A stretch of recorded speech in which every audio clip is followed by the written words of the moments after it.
Napapanahong issue sa larangan ng politika, showbiz, tatalakayin, himayin, re-reaksyonan ng J. Guevara TV. J. Guevara TV nga po pala, isang reactor ng mga viral issue na nagaganap dito sa Pilipinas. Okay, simulan na natin to. Baka mo simulan pa to na iba. Police under ni General Acorda ni-recall o ni-relieve or tinanggal pansamantala yung ilang mga pulis at opisyal ng Davao City dahil sa pagkakasangkot dun sa war on drug na diniklara ni Mayor Sebastian Ubaste Duterte. Totoo po ba to? Totoo po ba to? Na PNP Davao tinanggal na? Sino makakapag-ano dyan? Hindi ko kasi nire-research din tong mga pinagsasabi ni Mike Abby. Kasi alam ko naman na fake news to eh. Oh, 'di ba? Abby, hari ng fake news. Hindi ko ni-research eh. Bali 7 ang tinanggal. Ano ba? Dinismiss, tinanggal. Oh, sige, tuloy natin. Ang ibig sabihin nito, Ano ibig sabihin? sang-ayon ang Philippine National Police Headquarters doon sa pamamaraan ng kampanya ni Mayor Baste Duterte sa Davao City tungkol sa illegal drugs na magkaroon ng... kung ganoon pala, wag na tayong umasa na may katahimikan tong Pilipinas. Oo, wag na tayong umasa, Kasi gumagawa ng maaksyon ng mga Duterte para magsitinuan yung mga taong mga halangang bituka, no? Kaso ask ko lang, Jay, dami ko nakikita sa reels kanina. Dami ng mga nagdatingan na iba't ibang barko na sa China? Asa na ba? Barko na panggera dyan. Please, sana mapansin mo to kahit walang pakulay. Grabe naman. Kanina kasi na nagbabasa ako, bakit hindi ka nag-comment, Ma'am G Gonzales? Hindi ko pa alam hindi ko alam. Saan nyo napanood yun? Meron bang ganon? Na mga barko? Na mga nagsidungkaan na? Di maghera na. Doon natin masusubukan yung tapang ng mga tanso vlogger. Ako, lalaban ako. Ewan ko lang sila. Ewan ko lang sila kasi ako, pag sinabi kong lalaban ako. Laban sa China. Oo, kung halimbawa na tarantaduhin nila tong Pilipinas. Kahit sa Amerika pa yan. Kung laban sa Amerika. Laban ako, meron pa naman ako kahit paano dito. May itak ako dito. Hindi, mas maganda na nga rin yun. Para masubukan talaga tapang ng mga tanso vlogger kung totoo ba yung pinagsasabi nila. Eto, kagaya nito ni Mike Abe, tingnan natin kung lalabas sa lungga to. Hindi, totoo yan. Ako, mapagbiro ako, pero pag nagsalita ako, tinutotoo ko talaga. 7 na pulis, pansamantalang inalis habang iniimbestiga ng war on drugs sa Davao. Inalis din sila sa firearms. Alam nyo, ang nakikita ko dito na tinanggal muna pansamantala. So, ibig sabihin, may pagkakataon pa po na ibalik yun. Baka tinanggal muna pansamantala kasi nga, tinitignan ko meron ba nangyayaring maling ginawa ang mga kapulisan mapatungkol doon sa tawag dito sa war on drugs sa Davao. Kasi nga 7 na, ilan na ba? Tama ba ako? 5 na yung namatay, no? So, ngayon, kung talagang ahadlangan ng ating gobyerno yung war on drugs sa Davao na yan, wag na ho tayong magreklamo kung may mga mamatay, may patayin ng isang adik, may gasain ng isang adik, may maloban na bahay ng isang adik, may binarel ng isang adik ang isang tao. Wag na ho tayong magtaka kung ganyan. Mamersi, shoutout po. Tsaka kay, rides tayo. Yan. 7 ang patay. Okay. 7 ba? Okay. Oh, okay, di wag na tayo magtaka. Wag na natin kasi wala eh. Tignan nyo, kaya nga alam nyo dito sa Pilipinas, hangga't hindi po ginagamitan ng kamay na bakal ang mga Pilipino na gumagawa ng mga krimen dito sa Pilipinas, no? 'Di ba? Sinabi na ho ni Tatay Digong yan noon na ang mga Pilipino kapag hindi mo yan ginamitan ng kamay na bakal, no, ay talagang hindi yan magsisitinuan. Ayun, nalubog tuloy. Buisit yan eh, kay Sir pambansang loyalista. Maraming salamat. Siguro kilala nyo naman na yan eh, no? Mas nauna pa sa akin dito yan, si Sir pambansang ano. Salamat, Sir, ha? Eh kung ganun pala na hahadlangan ng gobyerno natin ng war on drug sa Davao, eh wala nang katahimikan itong Pilipinas. Dadami at dadami. Alam niyo kung bakit, ha? Parang kinonsinti po ng gobyerno natin yung mga pusher, yung mga addict dito sa Pilipinas pag ganito ng ganito. Anak ng teteng naman yan. Oh, parang pinalakas nyo lang yung loob ng mga addict. Biruin nyo ba naman namatay yun dahil sa war on drug. Oo, tapos parang ang ginagawa nyo pa, parang kinakampihan nyo pa sila. Paano naman yung mga sinirang buhay ng mga namatay na mga addict na yun? Wala kayong pakialam. Anak ng teteng naman. Di wala tayong pag-asa dito sa Pilipinas. Gawa na lang akong sarili kong planeta. 1,200 viewers, sumama na lang kayo sa akin. Wala na tayong katahimikan dito. Paano ba naman walang niya, parang kinokonsinti yung mga adik ng gobyerno eh. Pati yung 7 pulis tinanggal dahil diyan sa war on drug na yan. Na gumawa lang ginampanan lang lang nila yung kanilang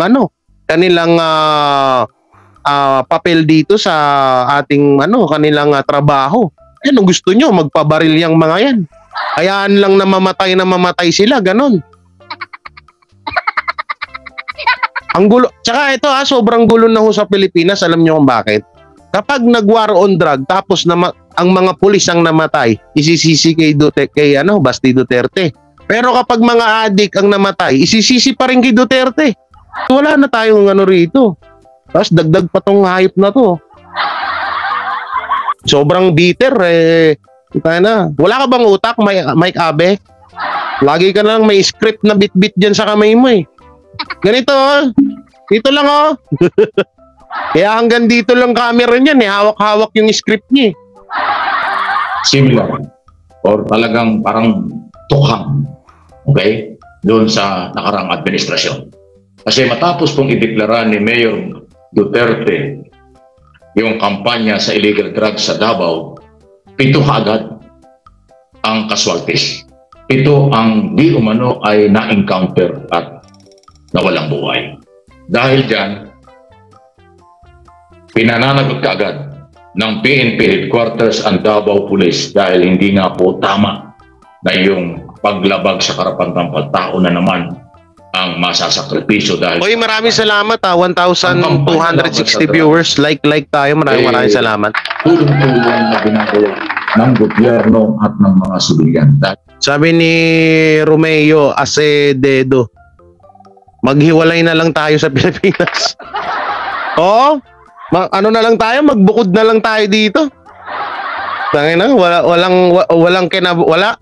Sabi ko sa inyo, eto sorry baka real talk lang tayo pero po tayo na ngayon pa lang nararamdaman ko wala talagang ikaka-asenso tong Pilipinas. Lalong gugulo lang to. Guri mo ba naman yung mga adik kinukonsente?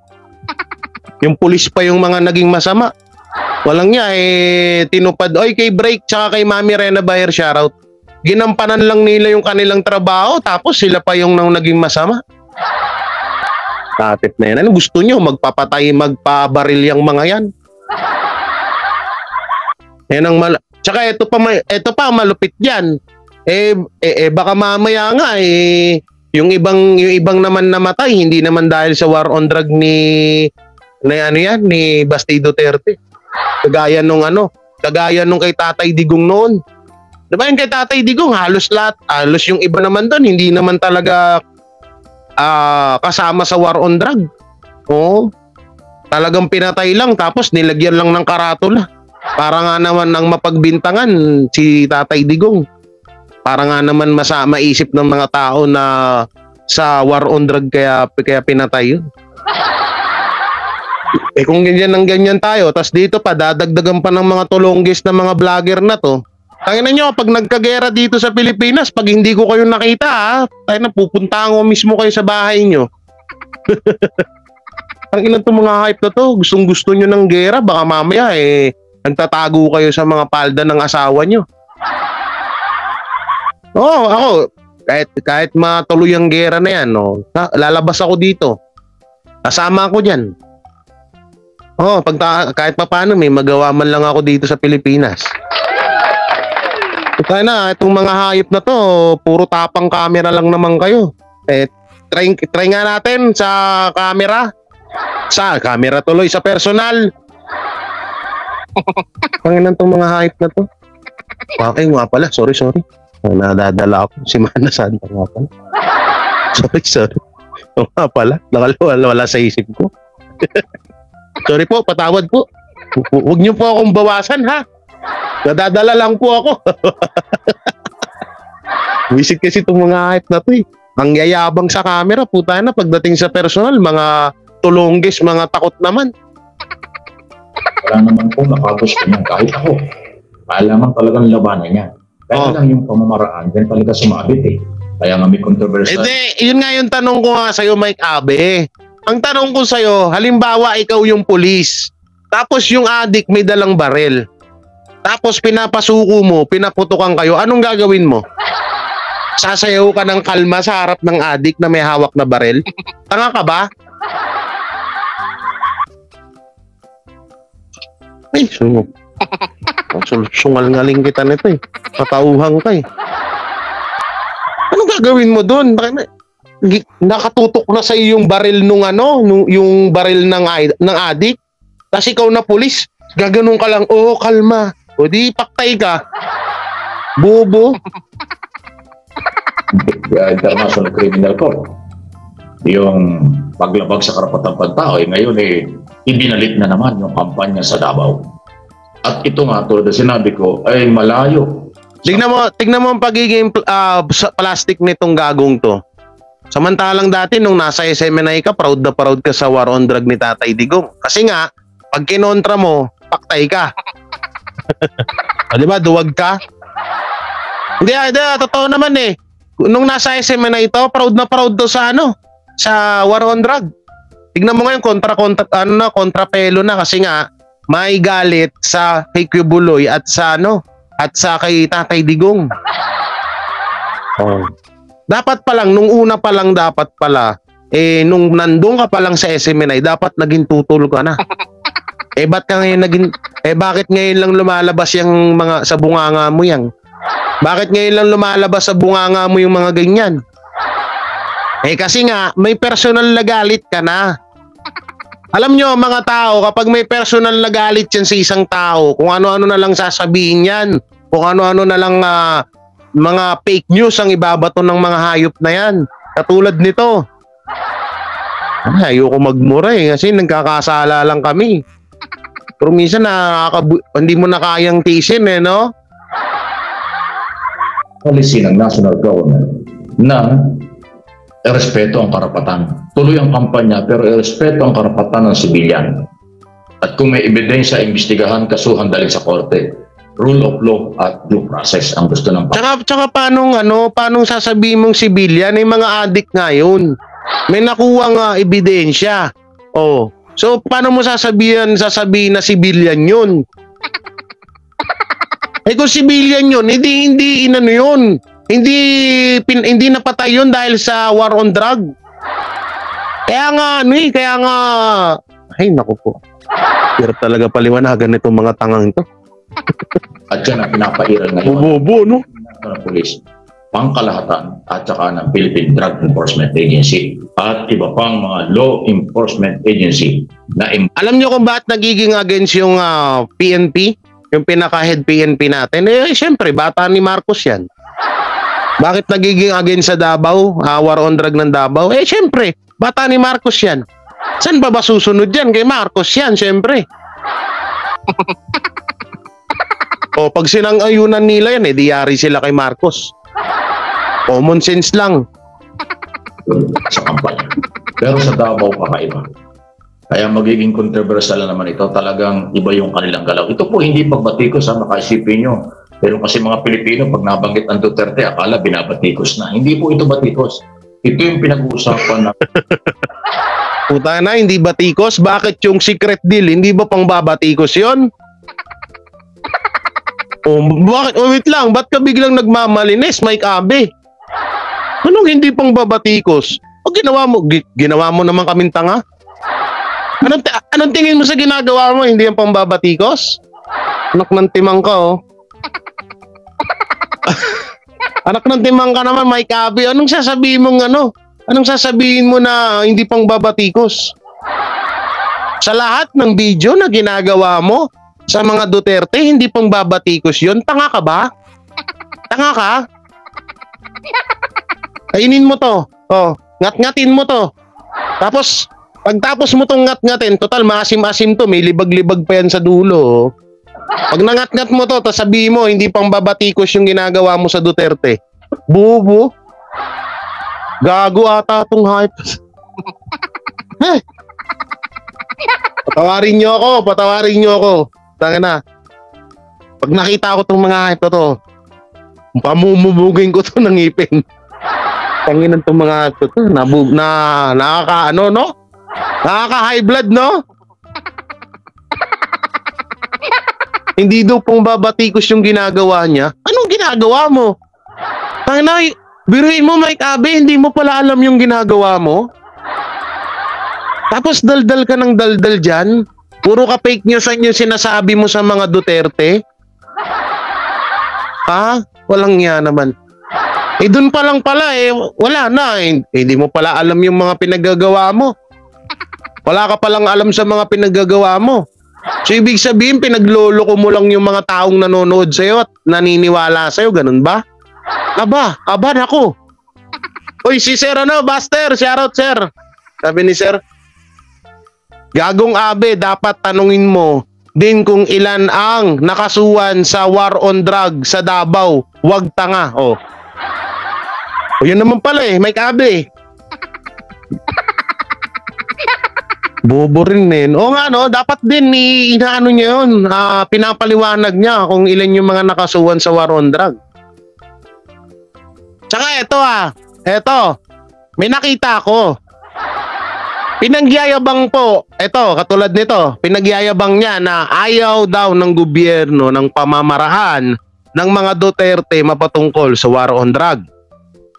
At pinagyayabang nila na sila ay nakakuha or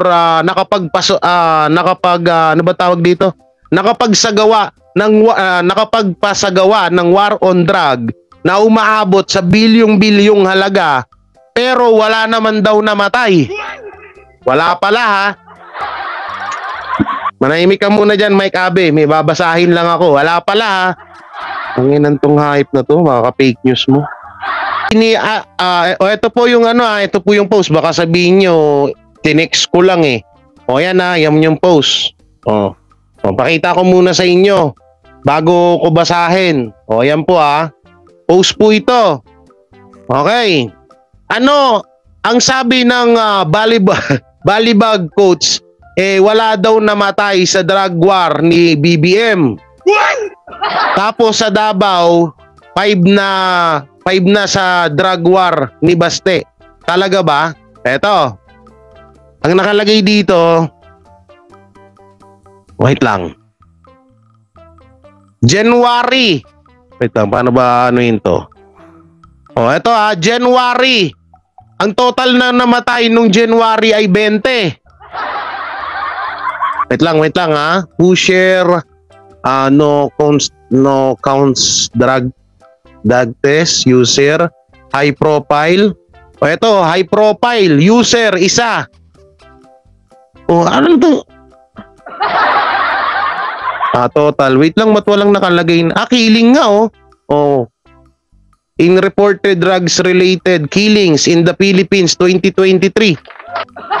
Oh. January 20 po ang namatay. February 25, March 26, April. Ang labo, wait lang. Zoom natin. Tanda na talaga ako.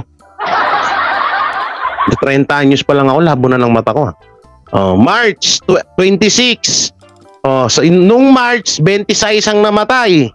Nung April 25, nung May 37, nung June nung June 33, nung July 25, nung August 30, nung September 30, nung October 27, nung November 28, at nung December ay 25. So total, ito po yung mga total, no?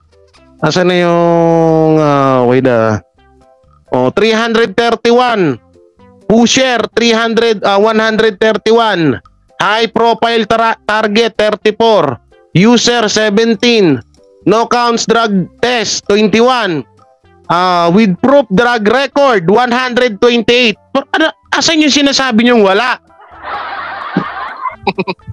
Kung tayo na makaka-fake news nyo, ilalagay nyo dyan sa mga nyo, sa mga vlog nyo na walang namamatay. Napakalaking halaga po ng mga DDS vlogger, mga banateros. Alam nyo kung bakit? Kasi kung wala po kami, maniniwala lang po kayo sa mga ganong ka-fake newsan nila. No, maniniwala kayo habang buhay po kayong maniniwala sa mga pa-fake news nila. Habang buhay po kayo maniniwala na mismong sa mata nyo, sa isip nyo na masasama ang Duterte dito sa Pilipinas. Na walang ginawang maganda ang mga Duterte dito sa Pilipinas. No, buti na lang po talaga nandito kami. Kasi kung wala po kami dito, hanggang ngayon naniniwala po kayo sa mga katulad ni Mike Abe na puro lang fake news ang dala-dala dito sa social media.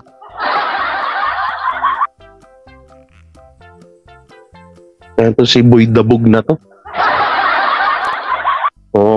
Ngayon sasabihin mo Mike Abe walang namamatay. Kaya nagtaka ako eh. Sabi ko paano nakakuha or paano na isagawa ang isang war on drug tapos bilyon-bilyon pa yung kanilang nakulimbat na mga or nakuha nilang mga ipinagbabawal na gamot nang walang namatay. Di ba nakakapagtaka? Kung yung mga user nga, yung mga maliliit na mga addict or mga maliliit na pusher or small timer lang na mga addict, lumalaban sa mga kapulisan, yan pa kayang mga big timer? Sabi nyo, bilyon-bilyon, di ba? Anak ng titing. So kalokohan pala yun.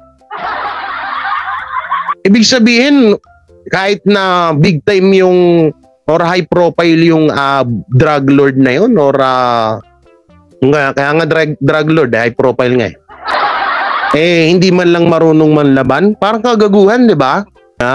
Kalokohan, di ba? Sinurrender sa inyo? Sinong bobong sindikato na magsusurrender ng bilyon-bilyon? Depende na lang siguro kung gawa-gawa nyo yan. No, depende na lang siguro kung gawa-gawa nyo yan na may nag-surrender ko, no?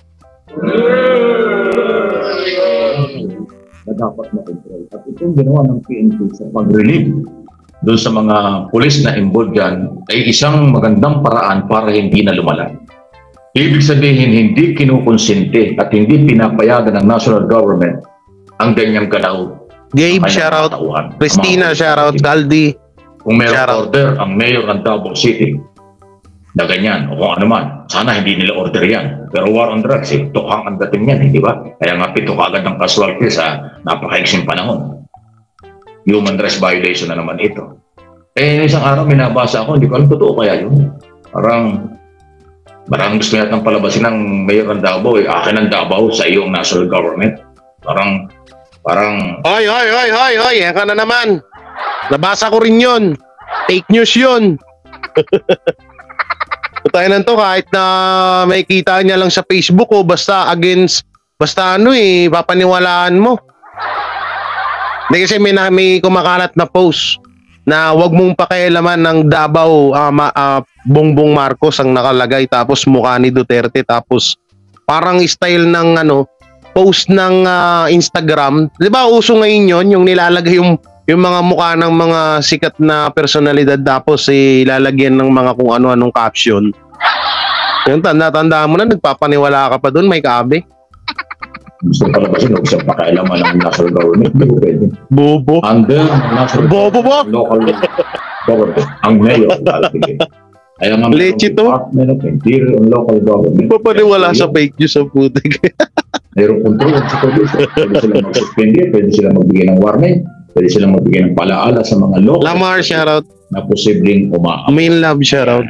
Kaya ito, Darrell. controversial na naman. Sino ang gumagawa ng tweet? Lagi naman ganyan. Sino ba ang gumagawa ng mga controversial? Diba? Hindi naman po ang national government Hindi po yung mga Marcos supporters, Marcos loyalists, at katulad kong naniniwala sa ating gobyerno dahil Pilipino ako. Sila yung gumagawa. Sinasabi nyo, ang sinasabi ni Mike Abit sa mga Duterte supporters or loyalists, tsaka ang mga Duterte lang daw ang naglalabas ng mga yung tipong na intriga na paano hindi maglalabas kayo? Paano hindi kayo maglalabas? Puro lang naman kasiraan sa Duterte nilalabas nyo. Wala naman kayo nilalabas na kakasira ng Marcos. Ultimo nga lang pagkadawit ni Madam Lisa sa 3 scammer na nahuli, bigla na nga lang nawala ngayon Napag-usapan nyo ba? Hindi, di ba? Hindi nyo naman napag-usapan yun, di ba? Hindi ko nga nakita sa mga vlog nyo hindi ko nga nakita sa mga vlog nyo Paano sasabihin nyo na puro Duterte na lang ang mga naggumagawa ng mga controversial na mga rito? Paano hindi? Yun lang naman yun kaya nyong ilabas. Pero yung baho ng gobyerno, yan Pero yung baho ng gobyerno, nilalabas nyo ba? Hindi naman. Paano nyo ilalabas? Takot kayo. Mga hawak kayo ng mga yan. Paano nyo ilalabas? Gago ka ba? Bubo ata, Mike Abi. Suntukan na lang kaya tayo para matapos ka. Inamon. Kasi hindi ako napatol sa matanda Ay, balat bay, punta kaya natin to. Sige, saan ba to? Visit na to Puro na lang fake news ang alam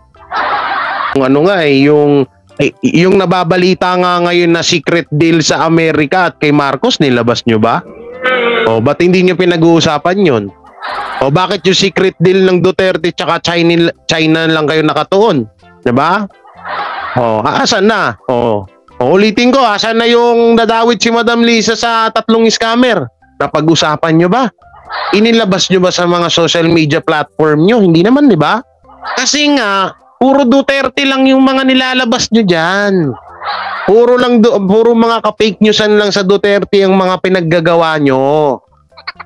Paano kami bibilib sa inyo? Tapos sasabihin mo na hindi mo inaano ang mga Duterte? Hindi niya daw, ano yung sinabi niya kanina? Hindi niya daw binabanatan, tama ba? Ayoko nang ibalik yung video Hindi daw paninira, no? Ano yung ginagawa mo? Yung sa secret deal, hanggang ngayon, hinahanapan ka namin, paulit-ulit ko nang sinasabi. Hindi daw binabatikos, ano nang ginagawa mo? Yung secret deal, hindi mo pang babatikos yon? Bobo rin no? Hindi niya pala alam pinagagawa niya. Ayun lang, nakaka-high blood lang din talaga, promise. Kung talagang tunay ka na nagmamahal sa mga Duterte, talagang ano ka madadala ka. Alam nyo, kaya minsan napapamura talaga ako eh. No, alam mo yun, kahit hindi mo sila personal na kilala, pero pag binabato sila ng mga fake news katulad ng ginagawa ni Mike Abe, nasasaktan ka, di ba? Kaya pasensya na ho kayo kung ako po'y nakakapagsalita ng medyo hindi kaaya-ayang mga lingwahe, ha? Oo. Hindi pa nga tapos yung issue ng maraming mga issue sa mga Duterte. Ngayon may isang Duterte na naman na dating kasama sa panawagan ng resign. Ngayon meron silang war on drugs na malayo sa policy ng national government. O, sino gumawa ng issue? Kayo na naman. Pag pinalakay, kala nyo batikos. Hindi ito batikos. Oo, natawag mo dyan. Natin na malayo yung kanilang kampanya. Paanong malayo? Ang dami nga namatay. Bobo ka ba? Marunong ka ba magbasa, Mike Abe? Mike Abe, marunong ka ba magbasa? O sadyang bulag ka lang? Kasi nagbubulag-bulagan kayo, may nakatapal na 1,000 sa mata mo. Okay. Okay. Kaya pala, Mike Abe, 4 na yung mata mo, di mo pa rin makita yung mga nakasulat dun eh. Okay. Hirap talaga makakita yung mga yung mga nasampal sa mata ng 1,000. Ng tigi 1,000. Trixie Joy Vlog, mega love shoutout. Kay DJ shoutout. Visit na to. Hindi daw pang babatikos daw yun. Ano tawag mo sa ginagawa mo? Ang bobo mo naman, Mike Abe, kung ganun.